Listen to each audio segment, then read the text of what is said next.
At ako, kaya ko lahat. Bakit hindi na lang si kuya ang pahintuin mo? Ilang beses na siya nag-drop at hindi pumapasok. Hanggang ngayon nasa first year pa rin siya. Bakit hindi siya ang sabihan niyo magparaya? Total kuya naman siya. At malamang matutuwa pa yun na hihinto siya sa pag-aaral. Lalaki ang kuya mo. Paano na lang niya mapapakain ang magiging pamilya niya kung hindi siya makapagtapos? Ikaw bang susuporta sa magiging pamilya ng kuya mo? Kaya mo naman makahabol sa pag-aaral kahit paano'y marunong ka kaysa sa kuya mo. Kailangan makapagtapos ang kuya mo ngayon habang ginugusto niya pang mag-aral. At kapag sinumpong na naman niya ng katamaran, hindi na naman siya papasok. Hintayin mo makatapos ang kapatid mo para hindi mo na rin kailangan magtrabaho habang nag-aaral dahil tutulungan ka naman nila. Kaya huwag kang maging makasarili ha. Kung pwede mo naman silang unahin. Madalas sinasabi ng magulang na wala silang pinapaborang anak at pantay-pantay lang ang tingin nila sa bawat isa. Pero bakit nga ba minsan, ang pagmamahal ng ina ay nasa panganay lang at bunso? Ganon si Jing. Nawawalan siya ng atensyon at pagmamahal sa pangalawa niyang anak. Yun din ang magdadala sa kanya sa isang parusa na tiyak ay mumulat sa kanya kung bakit dapat pantay ang pagmamahal ng ina sa lahat ng anak. Magagawa niya pa kayang ba itama ang mali o sadyang yayakapin na lang niya ang malaking pagbabagong dulot ng parusa ng kalangitan? Oh, mabuti naman at dumating ka na. Bumalik ka nga ng manok at gulay sa palengke. Sana po nag-text ka kaninang pauwi ako. Ang sakit na po kasi ng paa ko eh. Pwede po bang mamaya na? Ano? Mamaya na? At ano pang madadatnan mo sa palengke mamaya? Sa tingin mo ba hihintayin ka ng palengke? Magsasarado na yon malamang. Tumayo ka na riyan at mamili ka na. Ano ulamin natin kung hihila-hilata ka dyan na akala mo pagod na pagod ka masyado? Bilisan mo! Hindi po ba pwedeng mamaya na lang? Pagod po talaga ako ngayon, ma. Kahit saglit lang, magpapahinga muna ako. Hindi mo ba talaga maintindihan wala nga tayong uulamin kung hindi ka bibili? Dahil sinasabi ko sa'yo, malilintikan ka talaga sa akin kapag wala kang nabiling ulam. O eto, pumunta ka na ng palengke. Sa halip na kunin ang pambili ng ulam, ay lumabas si Christina papunta sa kanilang kapitbahay, kung saan nakatira ang kanyang kaibigan. Pinagsasabay ni Christina ang pag-aaral at pagtatrabaho para may maipangtusto sa sarili. Dagdag na ring tulong para sa gastusin sa kanilang paaralan. Kasabay din nun ay ang pagpapanatili niya ng mataas na grado, lalo pat scholar siya. Ito ang nagiging sandigan niya para makamit ang kanyang pangarap. Dahil alam niyang kung aasa siya sa kanyang mga magulang, hindi siya makakapag-aral. Habang magkasama sila ng kanyang kaibigan, hindi niya naiwasan na maglabas ng sama ng loob. Huy, ang aga mo rito ha. Mas nauna ka pa sa may-ari. Dito na muna ako. Hindi naman nagtitingin dito si mama. O bakit? Ano na naman bang ginawa mo?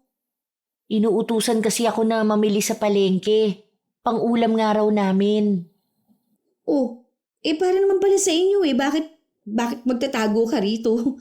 Tinatamad ka bang lumabas? Samahan kita para sabay na tayong mamalengke. Hindi naman sa ganun. Andun si na kuya sa bahay, nagsi-cellphone lang. Tapos ako, kakagaling ko lang sa trabaho. Masakit pa nga yung paa ko dahil maghapong nakatayo. Nagsiserve sa tao dahil kapag Friday, ang daming tao. Tapos pag uwi ba naman sa bahay, hindi man lang ako makapagpahinga kahit saglit. Ako na rin yung uutusan. Ah, okay. O sige na, dito ko na lang pala muna magpahinga. Diyan ka muna, magpapalit lang ako ng damit. Matapos saglit na magpahinga ay tumulong din ang dalaga na magluto sa bahay ni Lilia. Doon na rin siya nakisabay kumain kasama ang pamilya ng kaibigan. Matagal na silang magkaibigang dalawa kaya para na rin siyang kapamilya kapag naroon siya. Hindi siya itinuturing na ibang tao. Pakiramdam nga ni Christina, mas masaya kapag nasa bahay siya ng iba kaysa sa sarili nilang bahay. Maghahating gabi noong bumalik sa kanilang bahay si Christina dahil alam niyang tulog na ang mga tao ng ganong oras. Dahan-dahan pa niyang binuksan ang pinto at agad lumusot papasok para hindi magising ang ibang natutulog. Kahit kumain na siya, nagbabaka sakali siyang naalala man lang natirhan siya ng pagkain. Sinubukan niyang buksan ang mga nakatakip na kaldero at kahit na loob ng ref ay wala siyang natagpo ang pagkain para sa kanya. Kaya dumiretso na lang siya sa kanyang kwarto para magpahinga. Kinabukasan, habang masarap ang kanyang tulog, Ano, hindi ka pa tatayo dyan? Anong oras ka na naman ba umuwi kagabi, ha? Kababae mong tao, gabi-gabi ka na umuwi. Kung saan-saan ka nagpupunta, dinaig mo pang pokpok. Tumayo ka na dyan. Bakit po? Mamaya pa naman po ang pasok ko Maaga pa naman po. 8:00 pa lang Prinsesa ka ba rito sa bahay? Tumayo ka na nga at maghugas ng plato. Tambak na naman ang hugasin sa lababo. Bumangon ka na nga dyan. Tadyakan pa kita eh. Kahapon po ang toka ko. Si Carla na po ngayon. Kagabi pang hugasin yon. O anong tingin mo? Kami maghuhugas niyan, ha? Pinapabili ka ng ulam, hindi ka bumili. O anong gusto mo? Hindi kami kakain dahil sa'yo. Aba naman. Bilisan mo kumilos at na makapagluto na ako ng agahan. Kukupad-kupad ka dyan. Akala ko po kasi hindi kayo nakakain kasi walang pagkain sa mesa. Walang tinira sa akin. Hindi ka hihintayin ng pagkain. Wala ka rito, kaya wag mong asahan na may madadatnan ka. Gusto mong tirahan ka namin, hindi ka nga mautusan. Aba, Christina, mahiya ka naman sa amin, hoy. Anong gusto mo? Pag uwi mo, handa na pagkain mo at pagsisilbihan ka pa namin? Mama mo ko, hindi ka tulong. Ay siya, bumangon ka dyan at kumilos ka na. Ang tamad-tamad dito. wala nang nagawa pa ang dalaga kundi ang sumunod. Matapos nilang mag-agahan, nag-ayos na rin si Christina para pumasok sa trabaho. Ang kanya namang kuya ay tambay sa computer shop, lalo na kapag wala itong klase. Habang ang bunso naman nilang kapatid, minsan ay nasa labas o kaya naman ay nasa kwarto lang maghapon. Malambing ang bunso nilang babae sa kanilang ama, kaya naman siguro madalas paboran nito at kahit anong luho ay handang ibigay. At dahil nag-iisang lalaki ang panganay, sadyang laging pinagbibigyan ng kanilang ina. Kahit pa nga 3 beses na itong umulit sa pag-aaral at hindi makaalis sa unang taon sa kolehiyo, pilit pa ring pinupursige na makatapos. Pero sadyang walang hilig sa pag-aaral ang kuya ni Christina dahil kung hindi sa computer shop ang tambay, nasa loob lang ng bahay at naglalaro naman sa cellphone. Sadyang sa 3 magkakapatid, si Christina ang walang kakampi. Ang walang may paborito. Ilang araw pa ang lumipas, nagkasalubong ang 2 magkaibigan habang may bit-bit na 2 galon si Christina na iigiban niya para sa inumin nila. Sa tuwing nagkikita sila, alam na ni Lilia ang lalabas sa bibig ng kaibigan. Sama ng loob sa kanyang pamilya. Hindi man lang mautusan ni Mama si Kuya. Paano sinasabi niya takot daw sa tao? Kaya ikaw ang magbibitbit niyang iigibin mo? Be, babae ka. Kung kami nga sa bahay nagpapadeliver. Sanay naman na ako. 2 lang kasi itong iigibin ko kaya walang free delivery. Kung hindi ko naman to gagawin, di pare-pareho kaming uhaw, di ba? Hindi naman pwedeng inumin yung sa gripo. Ikaw nag-iigib niyan. Dapat iyo lang. Uminom sila sa gripo. Hindi rin pwede. Nagloloko kasi siya ni Kuya kapag sa gripo kinuha. Oh, bakit hindi nilang siya ang pag-igibin ninyo? Lahat na lang ikaw ang gumagawa Yaan mo na. Andito naman na rin ako Ay, ewan ko sa'yo. Isabay mo na nga lang yan sa amin, kesa naman magbuhat ka pa. Ang layo-layo niya, no? Sa bahay mo na lang yan kunin, total lagi ka naman nasa amin. Hayaan mo na lang muna sa kuya mo. Tara, dun ka na muna sa bahay tumambay. Hindi ka kargador, ano? Mamaya magkalus-lus ka pa dyan Nakakahiya naman. Pero salamat Mababawasan yung pagiging maton ko. Kaya nagsisiputian mga kapatid mo kasi ikaw ang laging nasa labas. Buti na aasikaso mo pa pag-aaral mo niyan. Sakto lang. Passing grade naman. Hindi pa sang-awa. Hindi rin ganun kataas. Pero pasok pa rin sa scholarship. Maganda yan para makatapos ka na at makahanap ng mas magandang trabaho. Marami pa namang naghahanap ng office work ngayon. Kesa naman ganyan na ultimo pagbubuhat ng tubig ikaw ang sumasalo. Pag nakatapos na ako, magsasarili ako ng bahay at lahat ng gusto kong kainin, bibilin ko. Tapos maghihilata ako sa bahay hanggang anong oras ko gusto. Parang ganun kay Carla. Kaya galingan mo sa pag-aaral para makapagtapos ka kaagad. Akong naiinis sa'yo. Grabe ang pagiging people pleaser mo. Pagka-uwi ni Christina, naabutan niya si Carlo na naglalambing sa kanilang ina na mistulang nagpapakisuyo para dagdagan ang perang binibigay sa kanya. Mabulaklak ang mga salita, sinabayan pa ng pagkukunwari na masipag, kaya nagbabaka sakali rin si Christina na kapag ginaya niya yon, makakakuha rin siya ng pabor sa ina. Pero nang yakapin niya ito, itinulak lang siya palayo.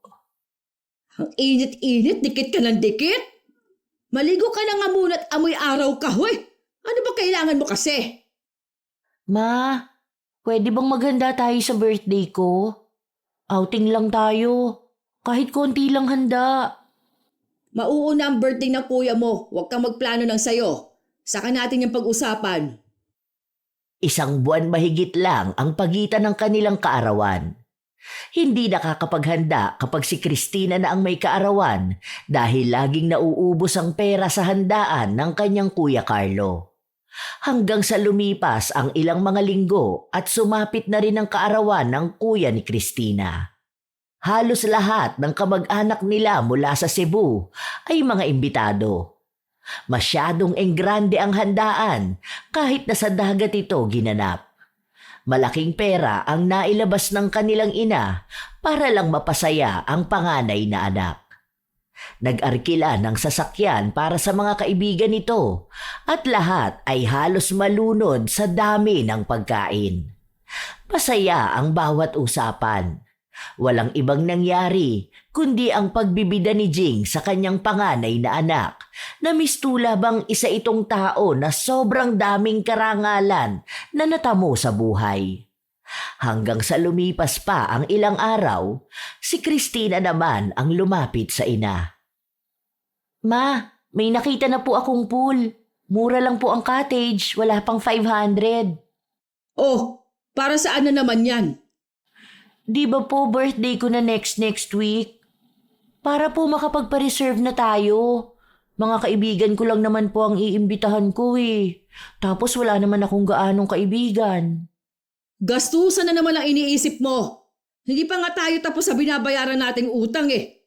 Kasi simula ko lang maghulog nitong nakaraan. Ngayon iniisip ko na naman ang budget. Nagsabi na po ako sa inyo nung nakaraan pa. Minsan lang naman po to eh. Saka kung iniisip niyo po ang gastusin, may ipon naman po ako. Dagdag na lang po natin. Saka hindi naman po maraming handa ang gagawin ko. Kahit pansit lang po tapos 2 putahe ng ulam. Ano ba, Christina? Hindi ba sabi ko sa'yo may binabayaran pa kami utang ng tatay mo? Nakita mo namang sagot namin lahat ng gastos ng birthday ng kuya mo eh. Saan mo naman sana ako pakukuhanin ng pera para paghanda sa'yo, ha? Hindi naman po malaking handaan ang hinihingi ko eh. 4 lang naman po ang mga kaibigang iimbitahan ko tapos tayo-tayo lang po. Hindi ko naman kailangan ng malaking handaan. Hindi naman ganun kay kuya o kay Carla. Mas mabuti pang ibigay mo na lang sa akin yung perang ipanggagastos mo sa birthday mo. Para naman kahit pa paano mabawasan ang iniisip kong pambayad sa utang natin. Sa halip na tulungan mo ko eh. Gusto mo pang dagdagan ang problema ko. Pera ko naman po ang gagamitin ko. Pinag-ipunan ko pa po yun. Ang tagal na po kasi nung huling naghanda tayo na birthday ko. Naaalala ko, 15 pa lang po ako nun eh. Magto-21 na po ako. Sige na ma, ngayon lang po para maimbitahan ko rin si Kevin. O sino na namang Kevin yan? Kaibigan ko po. Umuwi kasi ang mga magulang niya sa probinsya. Para lang sa lalaki, gagastos ka? Anong klaseng utak yan? Lalandi ka na nga lang ibabaon mo pa kami sa utang. Po, ma, kaibigan ko lang yun. Gusto ko lang naman magkaroon kami ng picture na magkakaibigan. Kasi kapag umalis na siya, hindi ko alam kung kailan ulit kami magkikita. Birthday ko naman po eh. Hindi naman po ako laging humihiling sa inyo. Ngayon lang. Sige na ma, pagbigyan niyo na po ako. Saan mo nga kami pakukuhanin ng pera para dyan sa luho na yan? Nagsusuka ba kami ng pera na kapag isang hingi mo lang makapagbibigay na kami agad? Kahit pera mo yan, tingin mo, hindi na kailangan magdagdag. Gusto mo pa ng pool? Gaano ba kalaki ang ipon mo? Nakaraan nakita mong hirap kami maghanap ng pag-uutangan para paghanda ng birthday ng kuya mo Hindi ka malang nag-ambag. May pera ka naman pala nun. Tinabi ko lang naman yun, ma. Baka kasi kulangin pera niyo eh. Pero kung hindi talaga natin kaya, kahit dito na lang po kami sa bahay. Gusto ko lang po talaga makapaghanda kasama nila. Sila na lang po kasi lagi ang sumasagot sa akin. Kahit sana ngayong birthday ko lang, ako naman. Yan! Yan talagang gusto mong mangyari. Kunwari ka pang magpupul kayo pero gusto mo lang silang papuntahin dito dahil alam mong hindi ako papayag sa pool na yan. Tigilan mo nga ako dyan sa kaartehan mong ganyan, Christina. Panay ka gastos, hindi ka naman mayaman. Huwag mo lang subukang papuntahin yung mga kaibigan mong pariwara ha. Na mga walang alam gawin, kundi ang turuan ka ng mga katarantaduhan. Ma, nag-aaral din sila. Matataas pa nga po ang grades nila eh. Lalo na po si Kevin. Sa katunayan nga po, siya ang madalas magturo sa akin kapag may hindi ako naiintindihan. Boyfriend mo na ba yung lalaking yan? Naku, sinasabi ko sa'yo, mabuntis ka lang na maaga, lumayas ka dito. Ganyan bang tinuro namin sa'yo? Hindi ba't pinagsabihan namin kayo umiwas muna sa mga relasyon na yan hanggat hindi pa kayo nakakapagtapos ng pag-aaral? Tapos gusto mo pang dalhin dito ang lalaking niya sa bahay? Maya ka naman, Christina, hoy! Kababae mong tao ay nagdidikit ka sa kung sino-sinong lalaki. At gusto mo pang ipagmalaki at iparada sa lugar natin, ha? Ano? Para mapag-chismisan tayo? Hindi ka namin tinuruan na maging haliparot. Wala ka pa ngang naitutulong sa bahay ay maglalandi ka na. Anong gusto mo, konsintihin ka pa namin? Subukan mo lang talagang dalhin ang lalaking yan dito sa bahay. Akong kakaladkad sa inyo palabas. Gusto mo pag-chismisan tayo? O dalhin mo sila dito nang makuha mong gusto mo. Sige lang, magkakasubukan tayo. Kaibigan ko lang po talaga siya, ma. Bakit naman po kayo ganyan? Pagdating sa akin, ang sama agad ng tingin nyo, kahit sa mga kaibigan ko lang. Hindi po lahat ng tao katulad ng kaibigan ni Kuya o ni Carla.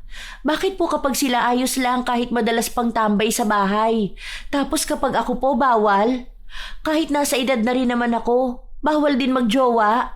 Tapos si Kuya, ang dami na niyang ex na dinala sa bahay. Tapos ngayon si Carla, mas bata siya sa akin pero may boyfriend siya. Bakit po kapag ako, palagi na lang bawal? Lalaki ang kuya mo. Bakit ikukumpara mo siya sa sarili mo? Ikaw babae ka. Kapag nabuntis ka, kahihiyan mo at kahihiyan namin. Pagtatawanan lang tayo rito, di ba? Gustong-gusto mong may naririnig sa kapitbahay, ganun ba? Ikakatwiran mo pang kapatid mo. Alam ng kapatid mong hangganan nila ng boyfriend niya. Magkaibang-magkaiba dyan sa lalaki mong umaasa sa magulang niya. Bakit po, yung sinasabi mong lalaki ni Carla, hindi ba umaasa sa magulang niya? Pare-pareho naman po silang nag-aaral pa lang ah. Pero ang pamilya ng boyfriend ng kapatid mo ay di hamak naman na mas mayaman at may kakayahan kaysa dyan sa ipinagmamalaki mo. Kaya nilang suportahan ang kapatid mo kung may mangyari man. Sa itsura pa lang, Christina, marunong ng pamilya ang kapatid mo. Ikaw, mga akala mong nag-aadik ang mga kasama mo. Mag-isip ka naman, hoy. Hindi yung basta may maikumpara ka sa kung sino. Ganyan naman po talaga kayo pagdating sa mga kaibigan ko. Lahat mababa para sa inyo. Pagdating sa akin, laging may mali. Parang lagi nyo pinaparamdam sa akin na wala ako na ibigay na ikasasaya nyo, kundi puro na lang problema. Sabihin na natin hindi sila ganun kayaman. Kaya nga po kahit maliit na salo-salo lang ayos na kami. Basta may mapagsaluhan sa birthday ko. Pero kahit anong pakiusap ko ayaw nyo. Sa kanila isang lambing lang bigay agad. Ako lait lang naririnig ko. Hindi mo ako makukuha dyan sa katramahan mo, ha? Alam mo sa sarili mong pantay lang ang tingin ko sa inyo. Intindihin mo kami, hindi yung ganyan ka. Kung ipagpipilitan mo yung gusto mong handaan, maghanda ka, pero wala kang mahihinging pera sa amin ng tatay mo. Ang tigas ng ulo mo, sinabi nang wala kaming hawak at malaki pa ang utang natin hindi ka makaintindi. Nag-aaral ka pero wala kang utak. Hindi na nakapagsalita pa ang dalaga dahil agad na lumabas ng bahay si Jing. Nang sumunod na linggo, nakuha rin ni Christina ang handaang gusto niya kahit isinabay lang ito sa kaarawan ng nobyo ni Lilia. Salamat ate. Ngayon lang ulit ako nakapaghanda ng birthday ko. Bigay ko na lang ang bag ko para dito sa cottage saka sa pagkain ha. Hoy, ano ka ba? Maliit na bagay lang to. Kung tutuusin, late na nga ng ilang araw para masabing celebration mo to, no? Okay na ang foods, saka cottage. Pero yung entrance yung lahat hindi ko nasagot ha. KKB tayo doon, okay? Isa pa, yung perang ibibigay mo, ipangdagdag mo na lang sa pang-araw-araw mo. Alam ko namang hindi ka binibigyan ng allowance ng mama mo. Ay, oo nga pala. Hindi talaga sila susunod. Ayaw nilang sumama ate. Ang alam kasi nila birthday ng jowa mo. Hindi ko naman kasi talaga birthday to. Nakisabay na nga lang ako. Nakakahiya naman mag-imbita ng marami. 'Di ba? Tapos wala naman akong ambag. Ewan ko ba dyan sa mama mo? Ang laki nung handaan ng kuya mo pero pagdating sa'yo, maski sana pansit lang no, tsaka ulam. Hindi pa mapaghandaan. Kung hindi ko lang kayo kilala, pagkakamalan kong ampon ka dahil sa trato nila sa'yo Pinaglutuan ka ba ng mama mo noong Biyernes? Baka naman kahit man lang pansit as in wala. Nagluto naman ng pansit panghapunan. Pwede na yun. At least meron. Masaya na ako dun. Oo na, kasiyahan mo naman yan. Alangan kontrahin ko pa no. Ikaw naman ang anak niya at hindi ako. Pero kasi nakakainis lang Ay nako, pumunta ka na nga sa mga kaibigan mo. Baka may masabi pa akong hindi maganda sa mama mo. Baka sa akin ka pa magalit. Baka tayo pa mag-away. Kaya napagkakamalang ate kita kasi ang bait-bait mo sa akin. Love you ate. Ang alam lang ni Christina ay masaya siya. Masayang nakikipaglaro sa pool kasama ang mga kaibigan. Buong araw, puro lang siya pagtawa. Nakakagaan ng kalooban kahit pa hindi niya kasama ang kanyang pamilya. Pag-uwi niya ng bahay, sumalubong sa kanya ang tambak na hugasin. Tinapos na muna niya ito bago siya nagpahinga. Kinabukasan, pagka-uwi galing trabaho, may hinahanap si Christina na folder na ang tanda niya ay inilapag niya sa taas ng divider. Nang tanungin niya ang kanyang kuya, sinabi lang sa kanya nito na ang huli niyang nakitang may hawak noon ay ang kanilang ina. Ma, saan niyo po nilagay yung papel sa taas? Yung naka-folder tapos makapal? Pinandingas ko na. Nakatiwangwang lang dyan Sakto wala akong makitang pandingas. Ha? Ma, project ko yun. Kailangan naming i-report yun bukas Bakit niyo naman po pinandingas? Iniwan mo lang dyan Akala ko bang hindi mo nakakailanganin. Tinanong ko pa sa kuya mo, sabi niya hindi niya alam para saan yan sa hindi na kita matanong dahil nagmamadali na rin ako magluto Gutom na kasi ang kuya mo. Kasi nga ma, sa akin yun. Ano po bang alam ni kuya lagi nga yung walang alam. Pangalan ko ang nakalagay doon. Bakit sa kanya nyo tatanungin? Siya po ba ang may-ari? Sana sa akin nyo tinanong. Hindi yung basta-basta kayo nagsusunog. Malay ko bang kakailanganin mo pa yon? Bakit kasi kung saan-saan mo iniiwan? Tapos sisisihin mo ako sa pagiging burara mo? Kung itinabi mo sana yon, hindi ko makikita at magagamit na pangdingas. Nasa trabaho ako, ma. Ay, naku. Report ko yun Babagsak ako pag hindi kami nakapag-report. Bakit nyo kasi pinakialaman, ma? Nakatabi naman kasi yun. Ikaw ang burara dyan. Kung sana tinabi mo, hindi namin mapapakialaman. Maghahanap ka pa ng masisisi mo. Sa susunod matuto kang magsinop ng gamit mo. Nasa tabi nga po ng mga gamit ni Kuya. Paano naging burara? Naman, uulitin ko pa ulit lahat yun. Nasa kaklase ko pa naman ang files. Bukas na ang reporting niyan. Nakakainis naman nakikialam kasi kayo. Anong gusto mong gawin ko? Hindi ko na may babalik ang nasunog na. Bakit hindi mo nalang puntahan yung kaklase mong yan? Kaysa nakikipagdiskusyonan ka rito. Walang magagawa yung pagngangawa mo. Sa halip na gumawa ng paraan yan ang alam mong gawin. Hanapin mo sa likod. May natira pa yatang ilang papel dyan. Itinabi mo sa gamit ng kuya mo magtataka ka bakit napangdinga samantalang hindi ka naman dati naglalagay ng gamit mo dyan. Ikaw ang may kasalanan yan. Pero yung kay Kuya hindi nyo pinapakialaman at kayo pa ang nag-aayos. Yung akin lang ginamit nyo pang dingas. Hindi na po ba ako pwedeng maglagay dyan? Nawiwili ka na sumagot sa akin, ganun ba ha? Hinahayaan kita kasi akong nakagamit pero hindi ibig sabihin nun pwede mo na akong sagot-sagutin. Hindi ka na marunong gumalang dahil lang sa buwisit na papel na yan. Hoy, Christina, mama mo pa rin ako ha? Ang galing-galing mo mga tuwiran. Ganyan bang itinuturo sa iyo sa pinapasukan mong eskwelahan? Mas mabuti pa nga yata huwag ka na lang mag-aral ano? Porket pinagbibigyan ka lagi at maluwag sa'yo, pwede mo na akong bastusin? Kung hindi mo yan isinama sa gamit ng kuya mo at itinabi mo na lang, wala kang magiging problema ngayon. Kung ginamit mo lang niya utak mo, hindi ka maghahanap ngayon. Kapag gamit ko ang nakalabas, burara. Kapag kay Kuya, okay lang kasi matagal niya nang nilalagay doon. Napaka-unfair naman nun. Ano bang kasalanan ko? Bakit laging ganito? Bakit laging ako na lang? Lumayas ka! Hindi ba masyado akong masama sa'yo, ha? Minamaltrato kita, di ba? Pwes, lumayas ka! Maghanap ka ng bago mong magulang! Doon ka! Nang hindi gumalaw si Christina ay siya namang hila ng ginang sa kanyang anak palabas ng bahay at sabay sarado nito ng pinto. Marahang naglakad si Christina papunta kina Lilia. Nakatingin naman sa kanya ang iba nilang mga kapitbahay. Pinilit na lang ng dalaga na magpakatatag at mabuti na lang may computer sa bahay ng kaibigan kaya doon siya nakagawa. Halos ilang araw na ring nakikituloy ang dalaga sa bahay ng kanyang kaibigan. Kung talagang hindi mo kayang tiisin ng mama mo, hindi naman kita pinipigilang umuwi, no? Nakaraang araw ka pa nagmumukmuk dyan Hindi ka rin naman pinupuntahan dito ng mama mo. Napapagod na ako sa bahay. Napapagod na akong intindihin si Mama. Kapag sila Kuya siguro yun, susuyuin niya lang sila. Buti pang nandito ako, hindi ko kailangang mga pa. Nakakainis na lang na palaging ganun kahit mga bata pa kami. Ganyan sila lagi. Pero alam naman nating dalawa na kahit anong galit mo, hindi mo kayang tiisin ng mama mo. Natapos mo naman ang project nyo at ayos na rin naman. At ikaw na rin naman nagsabi na ganyan lagi ang mama mo. Edi wala na tayong magagawa doon. Ano pa nga ba? Wala namang ibang may mali lagi kundi ako. Nagpasya si Christina na umuwi, kung saan naabutan pa niya ang ina na naglalabas ng basura.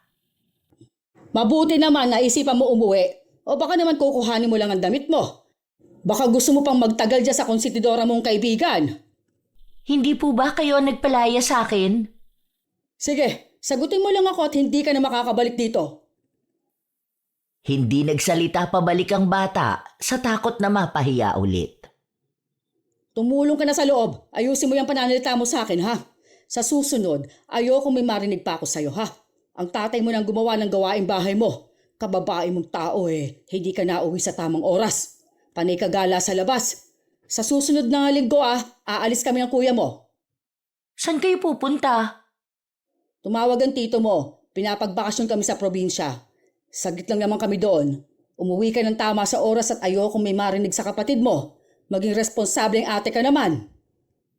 Kayong dalawa lang ni Kuya? Maiiwan ng tatay at kapatid mo. May ginagawa pa kasi sa school nila si Carla. Hindi siya makakasama. Huwag kang makikipagtalo sa kapatid mo, ha? Alam mo namang may pagkamatara yon. Huwag mo siyang simulan at kayong dalawa lang maiiwan. Baka pagbalik ko malaman ko na lang nagsabunutan kayo. Hindi naman ako ang nagsisimula Kung tumutulong sana yung tamad na yan, hindi naman kami magtatalo. Ano ka mo? May sinasabi ka ba dyan? Ano yan binubulong-bulong mo? Wala po. Wala po to. Ilang araw pa ang lumipas, nanatili pa rin sa kanilang bahay ang dalaga. doon pa rin siya umuuwi. Hanggang sa isang araw, pag-uwi niya ay naabutan niya ang ina na nag-eempake na ng gamit nito. Ma, sama ako. Wala naman na po akong pasok. Pwede na akong sumama sa inyo. Hindi nga pwede. Kulang ng pampamasahe natin. Isa lang ang kaya ko maisasama. Isang beses pa lang po yata ako nakasama doon. Lagi na lang si kuya ang sinasama mo. Baka pwedeng ako naman ngayon, ma. Dagdagan niyo na lang ako para sa pamasahe. May hawak pa naman ako rito. At anong gagawin mo doon? Alam mo namang isang kwarto lang ang matutulugan namin, di ba? Tsaka napag-usapan na namin to ng tatay mo. O isa nyo na lang ang mag-aasikaso ng bahay kung sasama ka rin. Tsaka lalaki ang kuya mo kaya matutulungan niya ako sa mga bitbitin ko pa uwi. Maiwan ka na rito at na may maitulong ka pa. Hindi naman gala ang gagawin namin dun eh. Bibisita lang kami sa mga lolo't lola ninyo pati sa iba pa nating mga kamag-anak. Nagbubuhat din naman ako. Kaya ko kayong tulungan. Para makilala ko rin ang iba nating kamag-anak. Sina Kuya at Carla lang halos kilala nila. Kahit nga po kapag bumibisita dito, hindi nila ako makilala. Baka nga po kapag nakasalubong ko sila, baka daanan lang nila ako. Huwag ka nang matigas ang ulo, ha? Hindi papakita ko sa kanilang mukha mo. Dadagdag isipin ka lang sa akin eh. Maiwan ka na lang dito kasama ng tatay at ng kapatid mo. Mas maaasahan ka pa rito. Ma, sige na po. Ako na lang ang isama niyo.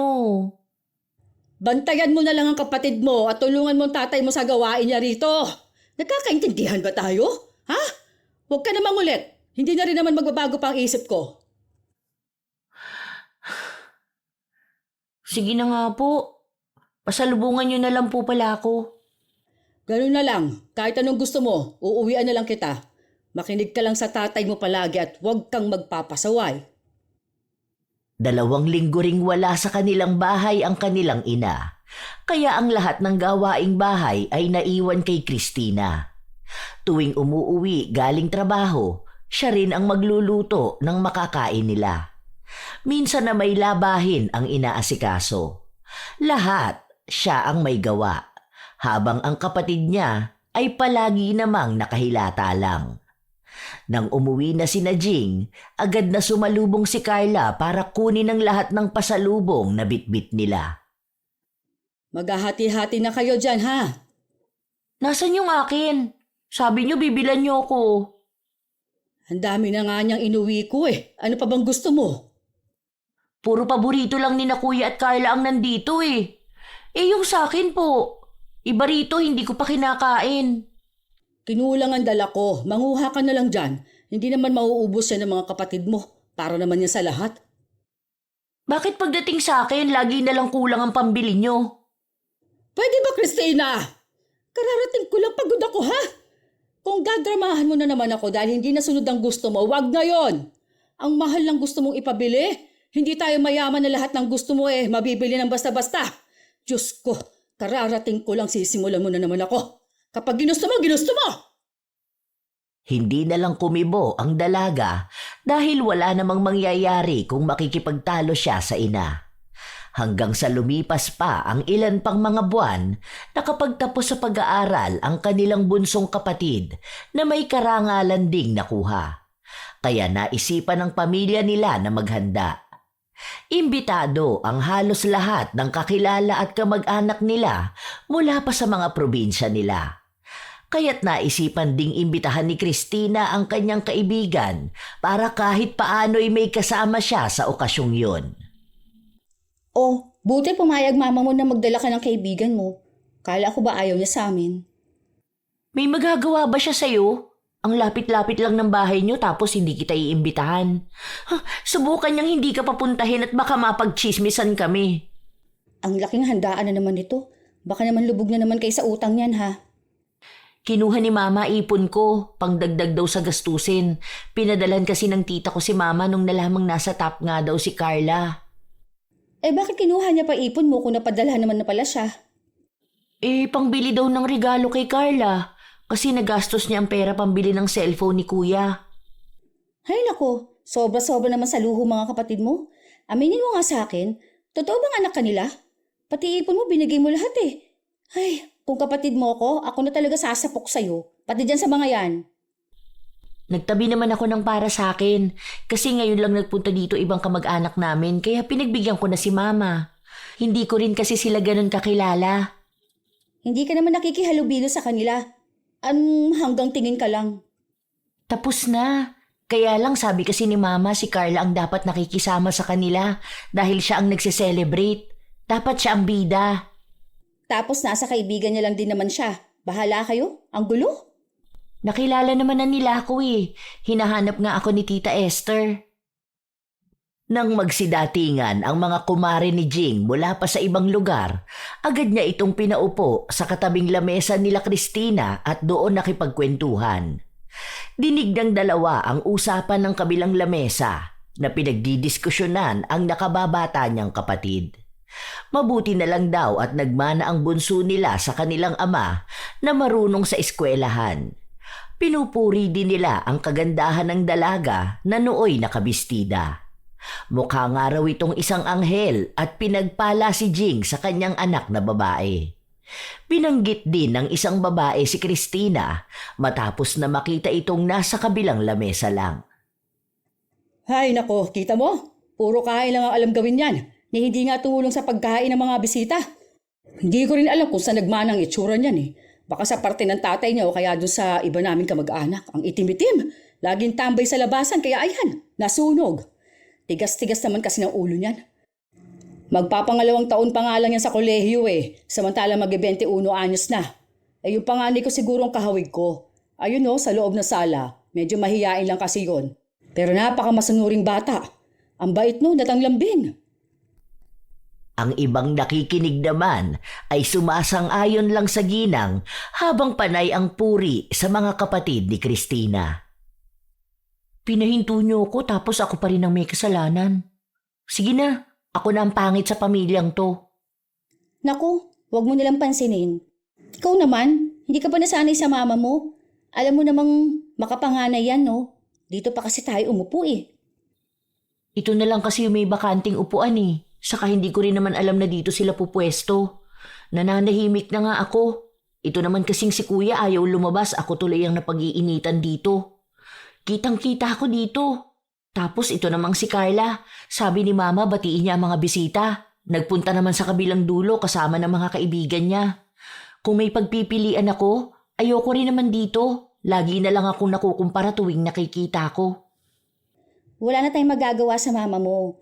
Hindi naman tayo makalipat ng upuan. Naalala ko, hindi ba wala kang duty bukas? Gusto mo sumama sa amin magpunta ng bayan? Maglilibot at kakain na rin siguro sa labas.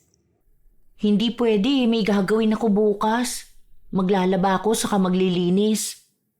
Anong ginagawa ng mga kapatid mo? Aalis sila bukas. Mag-isa lang ako sa bahay. Ilalabas ni tatay si Carla. Si Mama naman, lagi naman siyang wala sa bahay.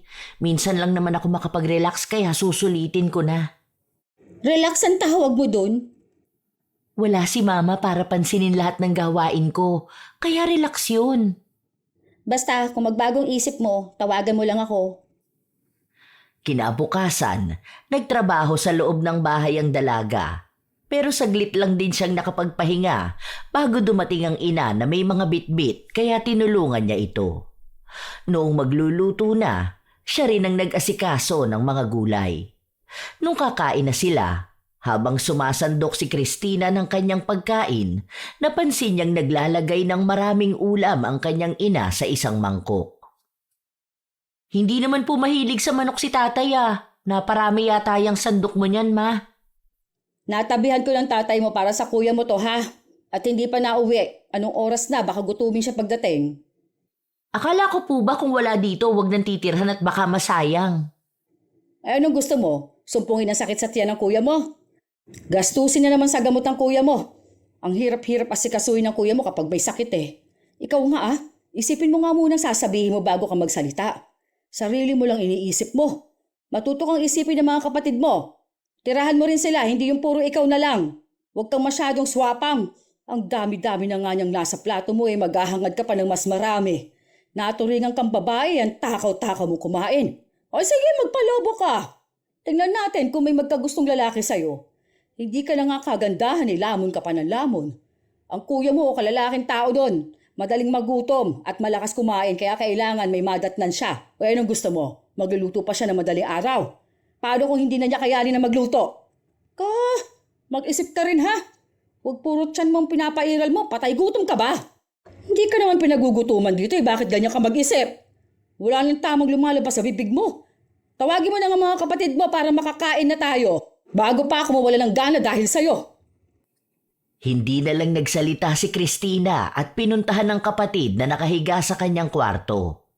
Masama man ang loob niya habang kumakain ay hindi niya na lang sinabi dahil alam niya rin namang pagsasabihan at pagagalitan lang siya ng kanyang ina. Isang araw, habang nagwawalis sa bakuran si Christina, ay narinig niya lang sumisigaw ang kapatid niya na kung hindi lang din naman daw ito makakapag-aral sa gusto niyang universidad, hindi na lang siya mag-aaral. At hindi ito magtitiis at makikipagsiksikan sa maliit na bahay na yon ng panghabang buhay kasama ang kanilang ina. Anak, masyado naman kasing malayo ang gusto mong puntahan. Saan mo naman kami pakukuhanin ng malaking pera? Sa tuition pa lang kukulangin na tayo. Baka pwede ka na lang mamili sa mas malapit dito. Sa halip na makausap ng maayos si Carla, sumigaw lang na dapat gawan nila ng paraan, kasabay pa ang paghahagis ng gamit. Itinulak pa nito si Jing, kaya agad na lumapit si Christina para itayo ang ina. Ma, okay ka lang? Teka, uminom ka po ng tubig. Magtatrabaho na muna siguro ako sa kakilala ko para makapag-ipon ako ng tuition ng kapatid mo. Pwede naman di siya mag-part-time. Parang ako lang. Para hindi na rin kayo mapagod, ma. Sabihan niyo na lang siya, total naman, college na rin siya. Saka siya naman ang may gustong mag-aral sa malayo. Pagsikapan niya na lang din. Kung gusto niya talaga yon, dapat siyang gumawa ng paraan. Kung ako nga kaya ko Alam kong kaya niya rin yon. Huwag mo ngang ikumpara ang kapatid mo sa'yo. Hindi ko siya kailangan pilitin magtrabaho kung kaya ko naman magtrabaho para sa tuition niya. Kung gusto niya magtrabaho para sa sarili niya, hahayaan ko siya pero hindi ako magsasabi sa kanya. Siya na nga lang ang may pagmamalaki ko Hindi ko pa ba siya kayang pag-aralin? Magtatanong ako sa mga tiyuhin mo kung may nalalaman silang bakanteng trabaho. Yang kabaloktotan ng utak mo ha. Huwag mo nang ipaalam sa ibang tao. Magpapayo ka na lang yung alam mong ikagagalit ko pa. Hindi kumibo ang dalaga dahil alam niyang galit na ang ina. Isang araw pagkagaling sa kanyang pinapasukang trabaho, agad dumiretso sa kanyang ina si Christina para makahingi ng panghulog para sa nalalapit nilang enrollment. Wala tayong hawak ngayon. Baka pwedeng tumigil ka muna sa pag-aaral para makaluwag naman tayo sa gastusin. Bakit po? Ngayong taon lang naman. Makakaipon rin ako sa susunod na taon para sa pang-e-enroll mo. Yung perang gagamitin mo, idadagdag ko na lang muna sa pang-araw-araw na gastusin. Bakit naman po? Huwag kayong mag-alala kapag nakatapos naman ako, makakapagbigay ako ng mas malaki pang pera sa inyo. Matutulungan ko na kayo. Mabilis lang naman po ang taon, huwag niyo na po akong pahintuin. Konting tulong lang naman po ang hinihingi ko. Hindi ko na kasi kaya magsabay-sabay kayo sa pag-aaral. Alam mo namang buong binabayad kong tuition sa kuya mo. Tapos ngayon magkokolehiyo na rin ang kapatid mo. Paano kami ng tatay mo niyan? Tapos dagdag pang gastusin sa bahay at mga utang na binabayaran. Pwede naman silang kumuha ng scholarship. Kahit samahan ko na lang sila para makapag-aral kami pare-pareho. Hindi kasi talaga pwedeng huminto ako ngayon, ma. Halos lahat ng mga kaibigan ko third year na ngayong pasukan. Ako na lang ang nahuhuli. Huminto na nga rin si Jessa para sa akin. Kung hihinto na naman ako, lalo ko mapag-iiwanan. Makakakilala ka naman ng iba pang mga kaibigan kapag nag-aral ka na ulit. Anong tingin mo pang habang buhay kayo ng mga kaibigan mo? Hindi ba pwedeng magparaya ka muna? Alam mo namang mas malaki ang bayarin sa kolehiyo ng kapatid mo Marami pa kailangan at iba pang gastusin. Bakit nakikisabay ka pa? Hindi ba pwedeng tumigil ka muna? Ngayong taon lang. Ma, magsi-second year na ako ngayong taon. Total nakasimula na rin naman ako. Patapusin niyo na muna ako. Hintayin niyo na po makatapos ako. Tutulong naman ako Matagal pa yun. Kung gusto mo ikaw ang sumuporta sa sarili mo, hindi ko kayang pag-aralin ka pa. Ako naman po ang sumusuporta. Humihingi lang ako ng konting tulong. Isa pa po, Bakit ako ang kailangan magsakripisyo lagi? Down payment ng tuition fee na nga lang po ang hinihingi ko sa inyo kasi bawas na ang tuition ko. Mababa na lang po ang hinihingi ko. Kayo rin naman po ang nagbigay ng kondisyong basta ako ang sagot sa pang-araw-araw ko, pwede niyong sagutin kahit maliit na porsyento ng tuition ko. Bakit ba ang tigas ng ulo mo? Alam mo naman ang sitwasyon natin eh. Maghihintay ka lang naman ng 4 na taon, makakapag-aral ka na ulit. Kung ikukumpara ang grades ng kapatid mo kaysa sa'yo, eh di hamak naman na dapat siya ang makapag-aral at hindi ikaw. Tumigil na nga po ako ng 1 taon nung nakatapos ako sa senior high dahil kay kuya. Tapos gusto niyo pa po, ngayon na naman. Bakit kailangan ako pa rin ang titigil? Hindi ka ba nakakaintindi? Paulit-ulit na lang tayo rito. Kulang nga ang sinasahod ng tatay mo para sa pangtustos natin, dadagdag ka pa. Mabuti pa yung kinikita mo itulong mo na lang dito sa bahay at panggastos sa mga kapatid mo. Puro sarili mo na lang ang iniisip mo. Unahin mo naman minsan ang mga kapatid mo. Hindi kami nagpalaki ng gahaman sa pamilya, ha?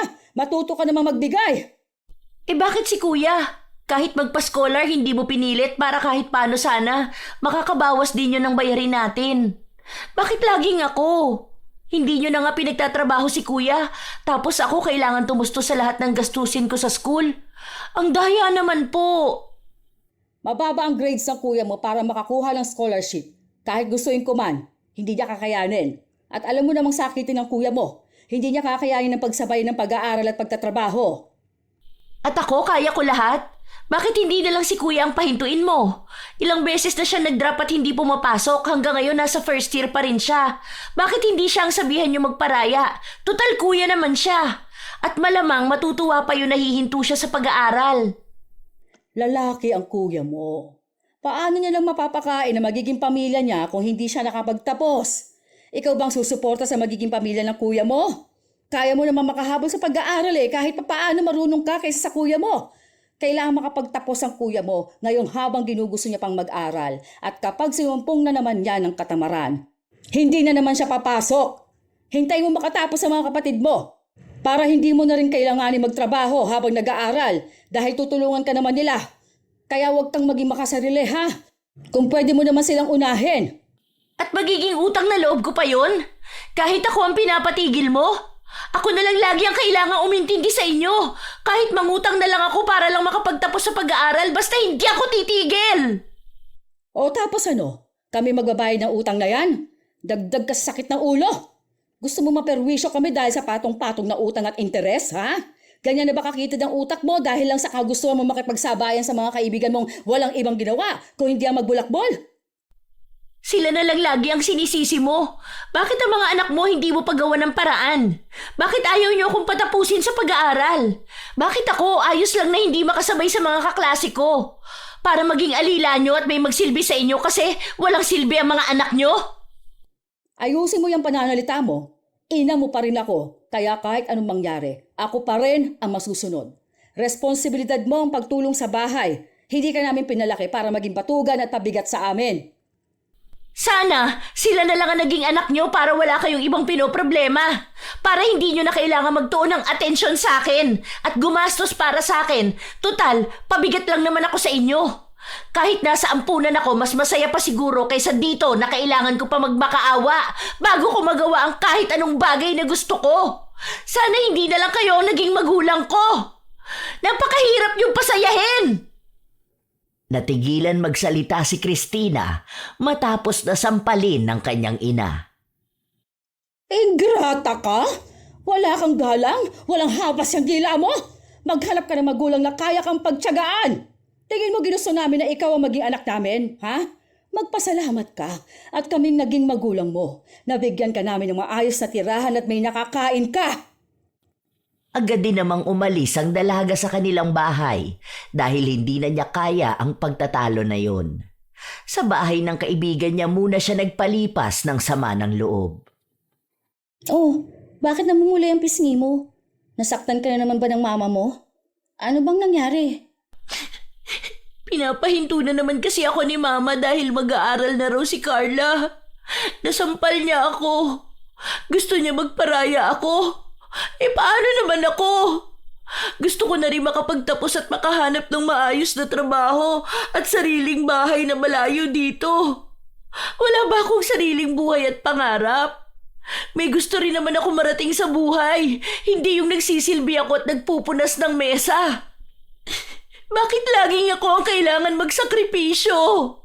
Kahit sa gawaing bahay, ako pa rin ang kailangan gumawa.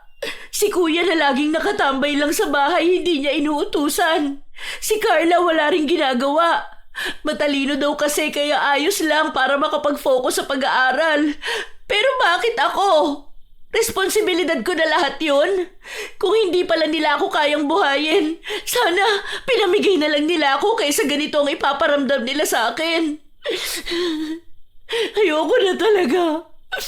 Napapagod na ako. Hindi ko alam kung papayag ka. Desisyon mo naman yung buhay mo eh. Baka kailangan umiwas ka muna. Gusto mo, sumama ka na lang sa amin? Saan kayo pupunta? Sa susunod na buwan kasi lilipat na ako sa Pampanga. May nakuha na rin akong upahan. Ang kasama ko lang naman doon si Mama. May iwan mga kapatid ko rito. Oh, ikaw ba? Gusto mong sumama sa amin? Mas maraming trabaho doon at may mga magagandang universidad kaysa rito. Marami ka ring mapagpipilian. Kesa naman nandito ka. Nagtitiis na ginaganyan ka lang, di ba? Tayong tatlo na lang ang magsama. May sariling inuupahan naman ng boyfriend ko kaya hindi ka maiilang. Kapag nakaluwag ka na, edi doon ka na lang mag-abot sa amin. Hindi kita pipilitin kung hindi mo pa kaya. Hindi ba ako magiging pabigat sa inyo? Bakit pa kita yayayain kung yan ang nasa isip ko? Kapag naging maayos ka na, edi doon ka na lang tumulong sa amin sa bayarin kung yan ang inaalala mo. Basta sabihan mo ako kung anong desisyon mo. Next week kasi luluwas na kami para maayos na ang titirahan natin. Sasama na lang ako sa inyo kaysa nandito ako at naghihintay ng himala. Andiyan naman si na Kuya eh. Kaya niya nang alagaan si Mama. Si Carla kasi, lagi namang kasama ni Tatay. Mamaya sinasabi mo lang yan dahil galit ka. Huwag kang magdesisyon ka agad-agad. Bibigyan naman kita ng oras para makapag-isip. Next week sabihan mo ako. Pag-isipan mo muna maigi bago mo ako sagutin. Baka kasi nabibigla ka lang at magsisi ka sa huli. Ilang araw na rin siyang hindi kinikibo ng kanyang ina, maliban sa mga araw na inuutusan siya nito. Dahil 3 araw na lang ang natitira bago ang pag-alis papunta sa ibang lugar, naglakas ng loob si Cristina na kausapin ng ina na nakaupo sa tapat ng kanyang asawa na nag-aayos ng upuang sira. Ma, magpapaalam lang po sana ako. At saan ka naman pupunta? Gagala ka na naman? Wala kami maibibigay na pera sa'yo. Humingi ka sa mga kaibigan mo kung gusto mo. Hindi po, luluwas akong Pampanga at doon na muna ako maninirahan. Ipapaalam ko lang po sana para hindi niyo ako hanapin. Gusto mo maglayas? Dahil lang hindi ako pumayag na mag-aral ka ngayong taon. O ngayong kaya mo magtrabaho, tinutubuan ka na ng sungay, ganun ba? Kung maglalayas po ako, hindi na ako magpapaalam sa inyo. Magtatrabaho lang naman po ako doon. Mas mataas naman ang pasahod doon kaysa rito. Kung nag-aalala po kayo na baka manghingi ako ng pera sa pang-upa ko, huwag po kayo mag-alala. Sagot naman na po ako ng kaibigan ko. Makikitira po muna ako sa kanila ng ilang buwan tapos makakapagpadala na ako. Mas gugustuhin mo makitira at magbukang pulubi kaysa ang dito na lang magtrabaho at tumulong sa amin. Ha? O anong pinamumukha mo sa ibang tao na hindi ka namin kayang buhayin? O bakit? Hindi ka ba namin napapakain ng tama sa oras? Minamaltrato ka ba namin? Sumagot ka! Ma, trabaho ang ipupunta ko ron. Ano naman pong masama kung magsarili ako? Nasa tamang edad na rin naman po ako eh. Basta hindi ka pwedeng umalis. Tapos ang usapan. Matapos hindi payagan ng kanyang ina si Cristina, ay hindi niya na muling binanggit ang tungkol sa kanyang pag-alis. Pero nagdesisyon pa rin siyang sumama sa kanyang kaibigan papunta sa kabilang bayan. Gabi bago sila umalis ay naabutan ng kanyang ina na nag-eempake ng kanyang gamit si Cristina. Hindi ba sabi ko sa'yo hindi ako sang-ayon sa pagsama mo dyan sa kaibigan mo? Ha? Ano? Ganyan na lang ba katigas sa ulo mo at hindi ka na marunong makinig sa amin? Nagpaalam na po ako kay tatay at pumayag naman siya. Magtatrabaho lang naman po ako doon. Uuwi-uwi rin naman po ako. Oportunidad na po to para sa akin. Pwes hindi ako pumapayag. May mga trabaho naman dito, bakit kailangan pang mag-ibang lugar? Sino lang ang tutulong sa akin kung aalis ka ng bahay? Andiyan naman po si na kuya eh. May ticket na rin po ako. Hayaan nyo nang makaalis ako. Pagkakataon ko na po makakuha ng mas maayos na trabaho. Saka magpapadala naman po ako ng pera kapag makaluwag na ako. Akala mo ba, hindi ko alam ang nasa isip mo? Gusto mo lang tumakas sa responsibilidad mo sa amin. Ang layo ng gusto mong puntahan. Hindi na namin kakayanin ng tustusan ka pa. Paano ka na lang namin mapupuntahan? Huwag po kayong mag-alala sa akin doon. Tutulungan din naman po ako ni Ate Lilia kaya kung iniisip niyo po ang gastusin, hindi po ako magpapasagot sa inyo. Wala po akong hihingiin kahit na magkano sa inyo, Ma. Tandaan mo, kapag umalis ka sa bahay na ito, wag kang aasa na may makukuha ka maski 5 sa amin. Ginusto mong umalis, kayanin mo mag-isa. Hindi ko rin alam kung may pamilya ka pang babalikan dito. Halos mag-iisang buwan na ang nakalipas simula nung umalis si Christina sa kanilang bahay. Pero hindi pa rin siya pinapansin ng kanyang ina kahit na ilang beses na siyang tumawag dito. Kaya nagpatuloy na lang muna ang buhay ni Christina hanggang sa nagpasukan na muli. Kung gusto mo, pahiramin na muna kita. Baka kulang na ang pera mo sa pambili ng gamit sa pasukan nyo. Ay, hindi, wag na. Ang dami nyo nang tinulong sa akin. Pinakiusapan mong maihabol ako ngayong SEM, tapos pati gastusin ko sasaluhin mo pa. Nakahanap naman ako ng trabaho, kaya na yung sumuporta sa akin. Malapit pa sa school. Pag sahod ko, makakabili na rin ako ng mga kailangan ko. Kaya wag mo na ako idagdag sa isipin mo, ha? Isa pa, may ipon pa naman ako. Mapagkakasya ko pa naman to. Kaya lang, pasensya ka na hindi ako makapag-aambag kahit man lang sa pagkain. Nakakahiya na nga kasi ilang linggo na rin ako nakikikain ng libre sa inyo. Pero hayaan mo, kapag kaya ko naman ako na rin ang bibili ng bigas at grocery. Ano ka ba? Ayos lang yun. Para namang hindi ka sanay kumain sa amin Ngayon pa ba? O kumusta pala kayo ng mama mo? Si tatay ko lang ang nakakausap ko ngayon. Hindi naman ako naglayas. Nagpaalam ako ng maayos. Pero pinaparamdam ni mama na para bang naglayas ako. O di kaya naman pinalayas niya ako. Para bang napakasuwail ko namang anak. Yun yung nararamdaman ko ngayon. Hindi ka ba nila pinapadalhan ng panggastos mo dito? Paano ka na lang yan sa susunod na linggo? Hindi ba magsisimula ka na magtrabaho? Ano ipapamasahe mo at ipapangtanghalian mo? May tinapay naman dyan. Pwede na yun. Pwede naman din akong kumain pag uwi. Tiis lang talaga. Grabe na yung mama mo. Anak ka pa rin naman niya kahit anong sabihin mo. Pasensya ka na sa sasabihin ko pero nagagalit lang talaga ako Anong klaseng ina naman yan kasi? Hindi niya man lang nagawang mag-alala o tawagan ka? Kaya ka namin suportahan, oo. Pero napakababaya naman niyang ina. Tanggap ka namin dito. Hindi ka rin naman mahirap pakisamahan. Tumutulong ka pa nga sa gawain dito kahit hindi kailangan. Kahit man lang sana magpadala kahit magkano sa'yo, wala. Napaka-unfair niya sa'yo. Masyado niyang pinaparamdam na talagang paborito niya ang mga kapatid mo. Mabait ka lang talaga Alam mo yon, hindi ka inggitera. Kasi kung nagkataon, hindi ko alam kung anong kahihinatnan niya. Nakakainis siyang mama mo. Sana nga maging mabuti ang mga paborito niyang anak sa kanya. Kahapon kasi kausap ko lang si ate. Narinig ko na nag-dorm daw si Carla samantalang ikaw dito, kailangan pang magtrabaho para lang may makain ka. Lahat ng kailangan niya ginastosan at binili ng mama mo. Ay ewan ko talaga kung anong mangyari kapag nakarma yan sila sa sobrang unfair nila sa'yo. Lagi naman siyang ganyan pagdating sa kanila. Sanay na ako. Kaya nga sumama na lang ako sa inyo dahil ganyan. Kahit sumama ang loob ko, wala naman akong magagawa. Kapag si kuya ang ginabing umuwi, madalas tinatabihan niya na agad ng pagkain, kahit nakaunti na lang ang matira sa amin. Bakit hindi mo sabihin sa tatay mo yan? Para naman kahit papaano siya magbigay sa'yo. Si tatay kay Carla nakatuon ng pansin. Halos lahat ng natitirang pera niya, kay Carla niya na naibibigay. Kung manghingi man ako, kay mama niya na lang ako pinapakiusap. Kaso laging nauubos ang pera niya kay kuya pa lang. Hayaan mo na sila. Bakit mo ba sila naaalala? Wala lang. Kasi napatawag nga si ate ko. Ayun, napag-usapan namin na para daw kasing hindi ka tumutulong sa mga kapatid mo. Kailangan daw nila ng allowance. Kinulang daw kasi ang hawak nilang pera sa dami ng gamit na kinailangan ng kapatid mo. Nagtatanong siya kung kumusta ka na dito at kung nakahanap ka raw ba ng trabaho para daw naghihintay ng padala mo yung pamilya mo doon sa inyo. Mabuti na lang at nandito na ako. Kahit anong gawin ko kasi doon, wala pa rin. Nahihirapan na akong suyuin sila. Halos mag-iisang taon na ring hindi nakauwi si Christina sa kanila dahil masyado itong naging abala sa kanyang pag-aaral at pagtatrabaho. Ang mga bakanteng araw niya naman ay ginugugol niya sa pagtulong kina Lilia.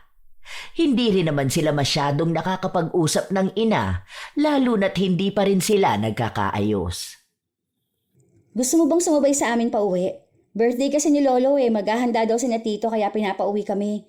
Tutal, bakasyon nyo naman, baka gusto mong sumama.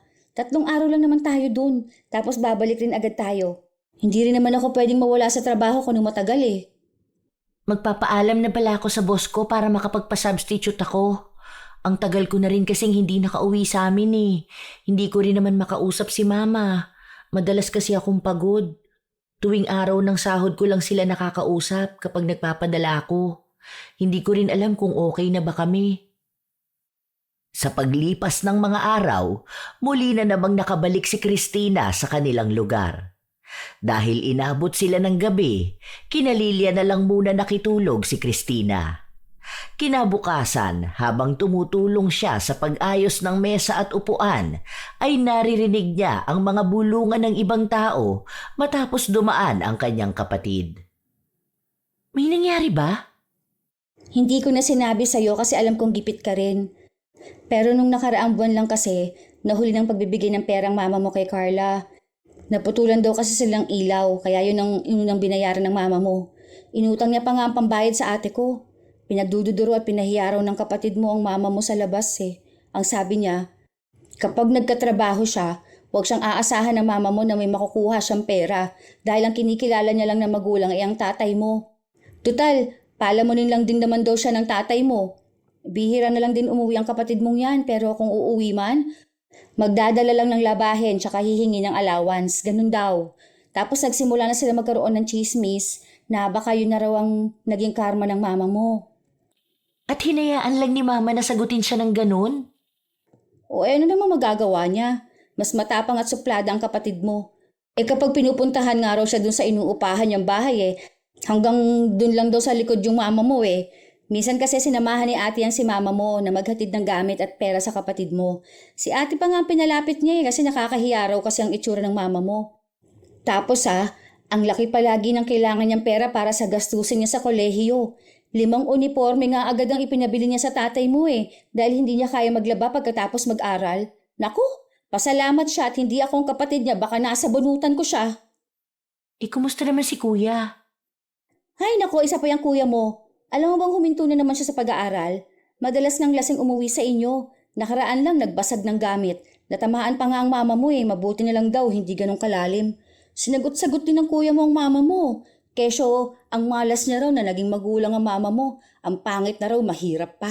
At kung hindi naman pala niya kayang ibigay lahat ng gusto nila, bakit binuhay pa siya na para lang madamay sa paghihirap ng pamilya ninyo? Para lang ba daw matamatahin ng mga kamag-anak ninyo matapos nilang malaman na wala siyang ginagawa sa bahay niyo at nakatambay lang, palamunin. Ewan ko ba sa mga kapatid mo? Kasalanan din naman kasi yan ng mama mo Masyado niya kinonsinti mga kapatid mo. Baka kontranato niya lang sila kung paano kanya tratuhin. Baka sakaling mas matino sila ngayon. Naawa lang ako sa mama mo. Mula daw kasi na umalis ka, wala nang ibang naggawa sa gawaing bahay kundi ang mama mo lang. Tapos kung pahiyain at ikahiya siya ng mga kapatid mo, sobra. Tingnan mo nga, halos lahat ng kapitbahay alam nangyayari sa inyo. Tatay mo naman madalas hindi nauwi kasi panay OT. Para lang may maipambayad kayo. Hoy, mamaya sinasabi ko sa'yo to tapos iwan mo ang buhay mo sa Pampanga para tulungan dito ang mama mo Ayusin mo, maayos na ang sitwasyon mo doon. Hindi kita pinipilit na tumira kasama namin dahil ang gusto ko. Pero lalong hindi rin kita dinadala sa maling landas, no? Hindi porket tanggap kita, kukonsintihin ko yung pagkamartir mo. Hindi ko sinasabing tiisin mong mama mo. Mama mo yun. Pero maawa ka sa sarili mo. Tandaan mo, ikaw ang magdadala ng buhay mo. Hindi pa nga ako tapos sa pag-aaral ko. Bakit naman ako magsistay rito? Nakakuha na nga ako ng mas magandang trabaho ron. Mabuti na yon na nagkakalinawan tayo. Tapusin mo muna ang pag-aaral mo pagkatapos kung ano man ang maging desisyon mo sa buhay pagtapos nun. Hindi kita pipigilan. Baka isakripisyo mo lahat ng pinagpagura mo dun tapos makikita na naman kitang umiiyak ha. Tama na nga to. O ano, sa amin ka ba matutulog mamaya? Uuwi na muna ako. Namimiss na raw ako ni tatay eh. Halos 1 taon din akong hindi nakauwi sa amin. O basta yung usapan natin, 3 araw lang tayo dito. Sasabay kang pabalik sa amin. Nagdesisyon na umuwi ang dalaga. Pagpasok ni Christina sa kanyang bahay, nadatnan niyang naghuhugas ng plato ang kanyang ina.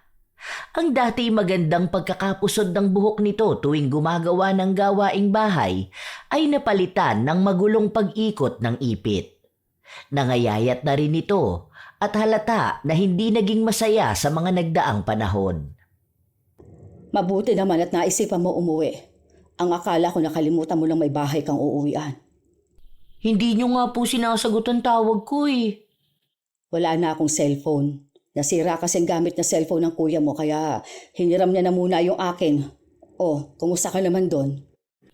Ayos lang po. Bakit hindi na naman pumapasok si kuya? Magtatrabaho na lang daw ang kuya mo. Mabuti rin yun at nang makatulong sa gastusin. Wala na talagang ganang mag-aral ang kuya mo. Kaya hindi ko na siya pinilit. Kaya lang medyo baon pa tayo sa utang sa kapatid mo. Hindi ka na po ba galit sa akin? Ah, kumain ka na ba? Nag-iwan ako ng pagkain sa ref. Inayos ko na rin ang kama mo. Tulungan ko na po kayo dyan. Wag na, kumain ka na lang. Mabuti pa nga noong nandito ka kahit paano may kasama ako sa paggawa ng gawaing bahay.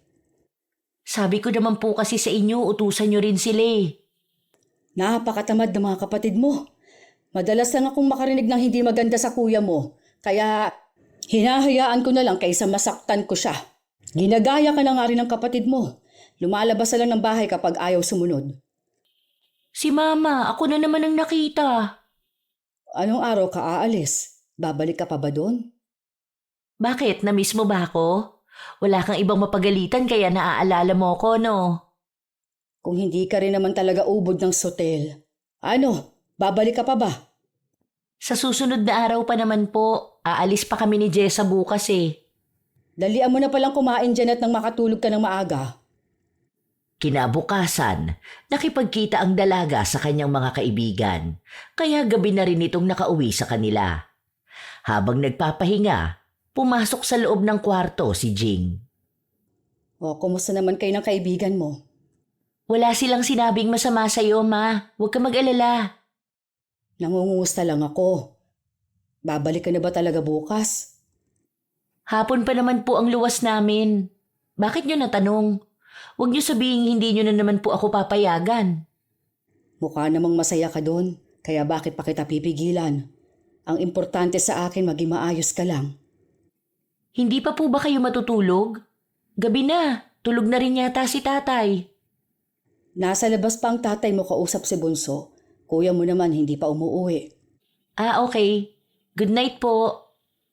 May sama ka pa rin ba ng loob sa amin ng tatay mo?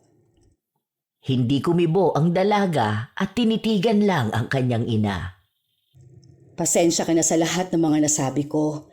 Napagtanto kong sumobra ako ng mga nasabi sa iyo nung nakaraan. Alam kong nasasaktan ka pero hindi mo pa rin nagawang tiisin kami rito. Pasensya ka na kung hindi mo naramdamang mahal ka namin. Kahit kailan hindi ka naging pabigat sa akin. Marahil may mga oras na mainit lang ang ulo ko at may nasasabi akong hindi maganda sa iyo pero sana malaman mong anak pa rin kita at mahal kita. Kung nararamdaman mo man na hindi kami patas, siguro dahil alam kasi namin ng tatay mo na marunong kang umintindi sa inyong magkakapatid. Kung hindi mo na gustong umuwi at makita ako maiintindihan ko naman. Pero sana huwag mong kakalimutan na bahay mo pa rin ito. Alam mo, dito ko rin napagtanto na marami nga akong mali. Baka ito na yung sinasabi ng mga tao sa akin. Sa sobrang hindi ko patas bilang ina, nakarma na ako.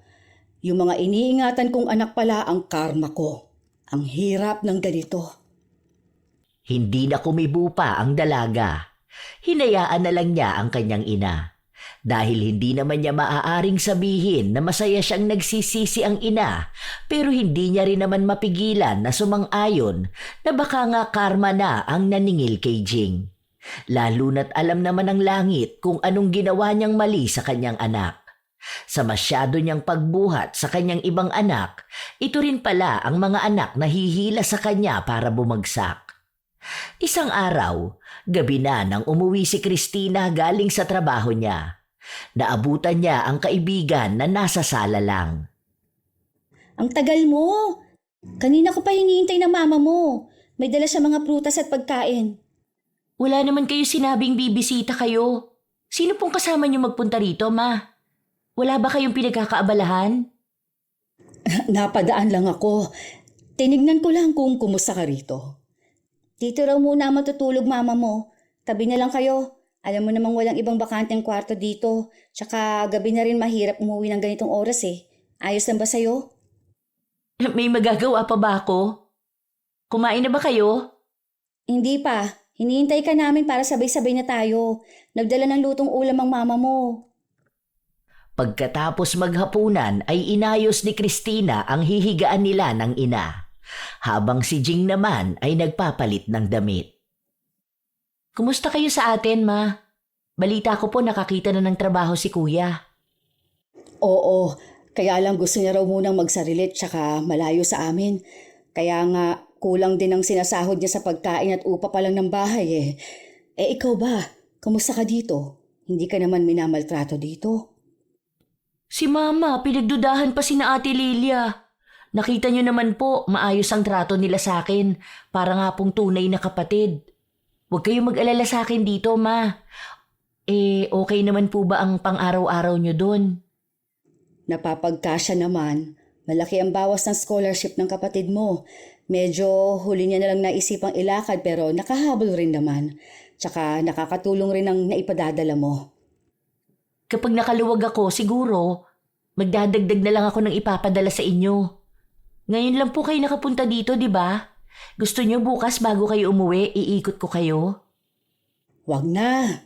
Maabala pa ang pagpasok mo. Hindi yan. Wala naman po akong pasok bukas. Saka kung iniisip niyo po yung trabaho ko, pwede naman po ako magpaalam. Ayos lang talaga. Pupunta pa rin kasi ako sa kapatid mo. Sasamahan ko siya mamalengke. Tinuturuan ko ng kayanin niyang mag-isa. Sa susunod na lang po pala. Mabuti at natuto na siyang tumayo sa sarili niyang paa. Ikaw ba? Nagustuhan mo ba ang mga damit na dala ko? In-order ko pa yan sa kumare ko. Alam ko kasing kaunti lang ang dala mong damit dito.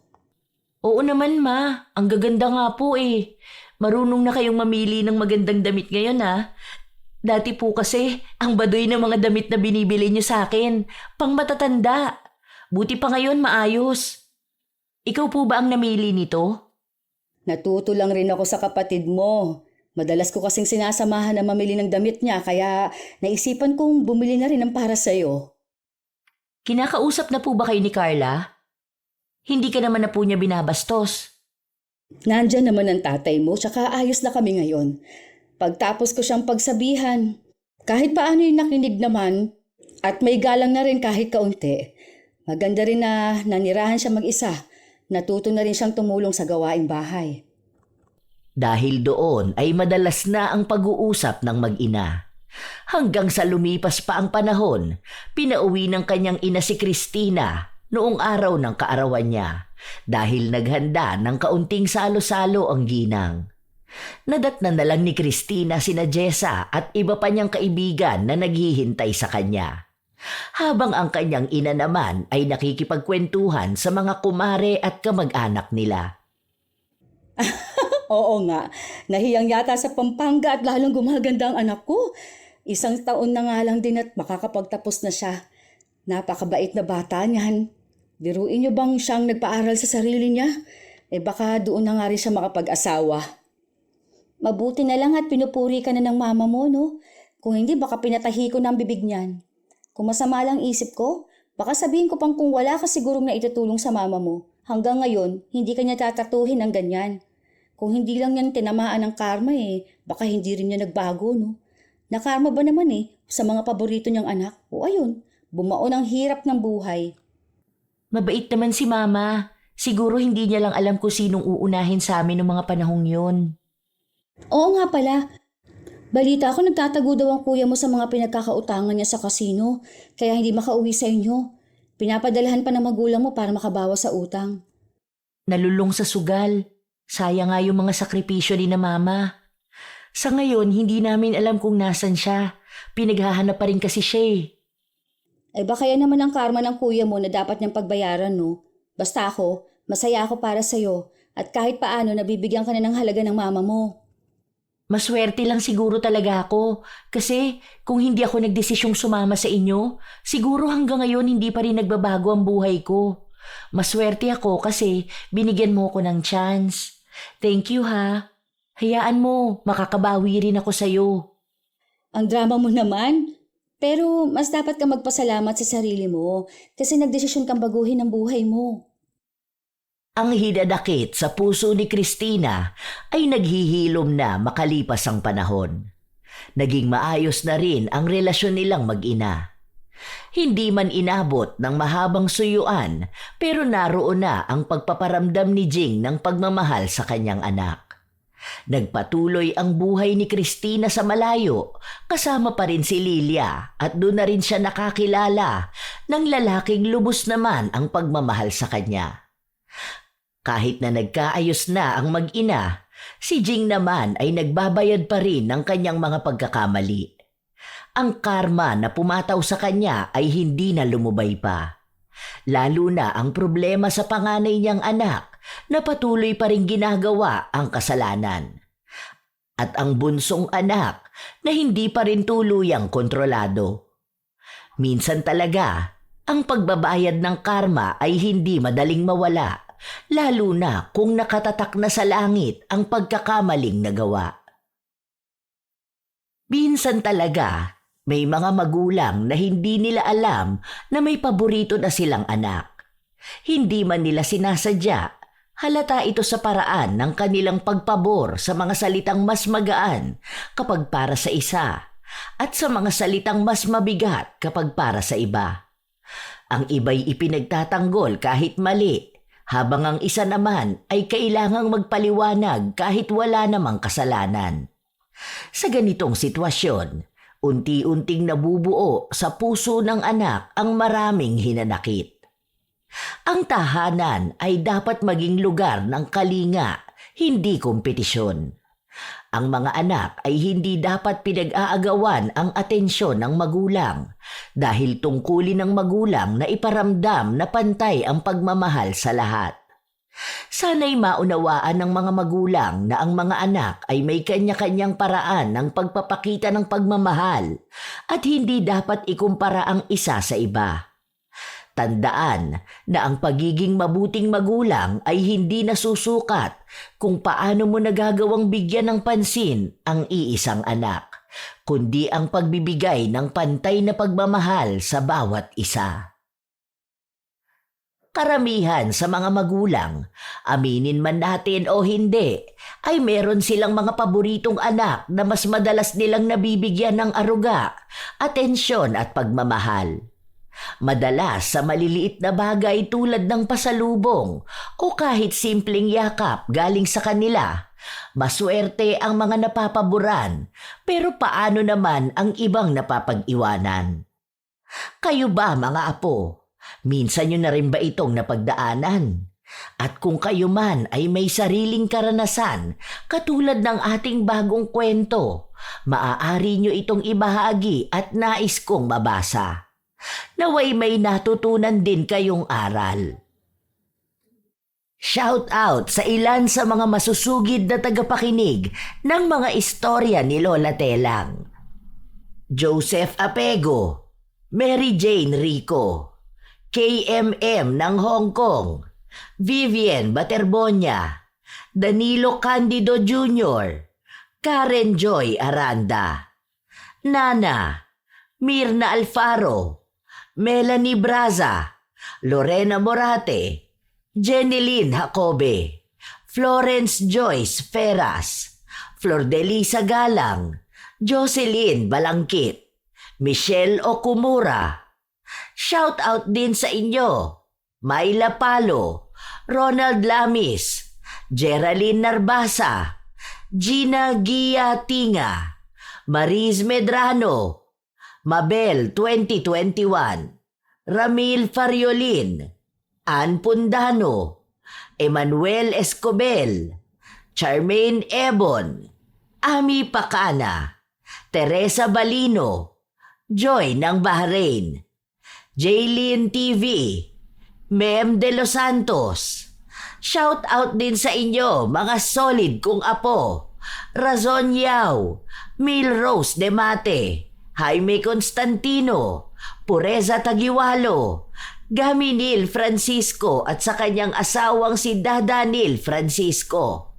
Arvid Shane Hoiberg Channel, Irish Abela Tuazon, Mike James Tapak, Will Maleses, Leonisa Cobo, Jenny Suzuki, Sydney Crosswind, Supladang Pasaway, Lovely Rose Roa at Princess Rain Roa Alawami, Kimpoy Feliciano, Hazel Fiesta, Marida Lightworker, Gia Gigi, Francisco Deng, Jeremy Saranillo Francisco, Matt Sarol, Mel Santarita, Esteli Reyes at sa Reyes family ng Marikina City, AJ Chua, Vicky Yabut, Roy Lacandalo, Josefina Fuelias, Maria Lee Nakagawa, Elise Padilla, Lynn Hasegawa, Lydia Lopez,